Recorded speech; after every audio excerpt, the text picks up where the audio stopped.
The world's fish stocks are under unprecedented pressure from overfishing, with many species now facing significant decline and extinction. Fish farming, or aquaculture, is often seen as a solution to overfishing and is promoted as a sustainable option. However, is this the case in Australia? Due to escalating demand, aquaculture production in Australia has more than tripled in the last decade, and in value terms, this is focused mainly on the production of samoids, salmon and trout. Globally, it is predicted by the UN that aquaculture will exceed that of fisheries by 2018. Although, what impact will this growth have on the sustainability of aquaculture?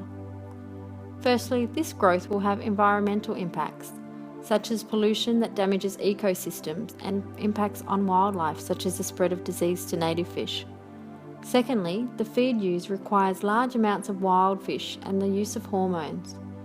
However, with some species having more environmental impacts than others, how do consumers know which are sustainable? In Australia, the two most valuable farm species, Atlantic salmon and bluefin tuna, are considered by the Marine Stewardship Council of Australia to be among the least sustainable types of seafood. Why? Well, juvenile wild bluefin tuna is caught off the coast of South Australia and fattened up in ranching cages before being harvested. They are not considered sustainable because it takes 10 kilos of wild fish for every 1 kilogram of tuna produced. Secondly, bluefin tuna are caught before they reach maturity, so they cannot reproduce. This is a significant concern because bluefin tuna is considered to be almost extinct, with remaining stocks at 5% of natural levels. Farmed Atlantic salmon grown in Tasmania also need more wild feed than what they produce. Tassal, the largest producer of salmon in Australia, requires 1.73 kilograms of wild fish for every kilogram of salmon produced. Furthermore, fecal matter has adverse effects on local river systems, and the nets used can result in the death of native birds and seal populations. As a result, Tassal is the only salmon producer with any type of certification, with ASC recognition for responsible as opposed to sustainable aquaculture. On the positive side, species such as Australian farm prawns and barramundi are considered more sustainable.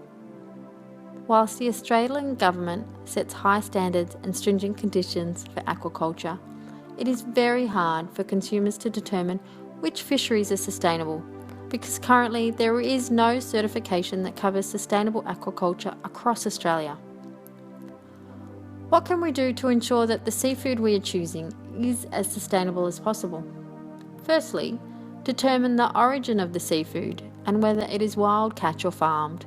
Secondly, use a seafood sustainability guide such as the AMCS app that uses a traffic light system to classify both Australian and imported seafood. Where possible, choose Australian seafood but ensure that it is a better choice, such as oysters or barramundi, rather than bluefin tuna or Atlantic salmon. And if you want to choose prawns, make sure they are Australian farm prawns. Alternatively, there are a number of labels to look for when purchasing farm seafood, such as those for Australian barramundi, Friend of the Seas, Global GAP, and ASC.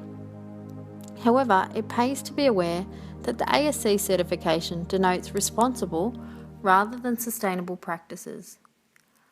Overall, actions such as these will reward companies that are taking sustainable action and continue to drive the industry to develop more sustainable practices for the benefit of fisheries worldwide.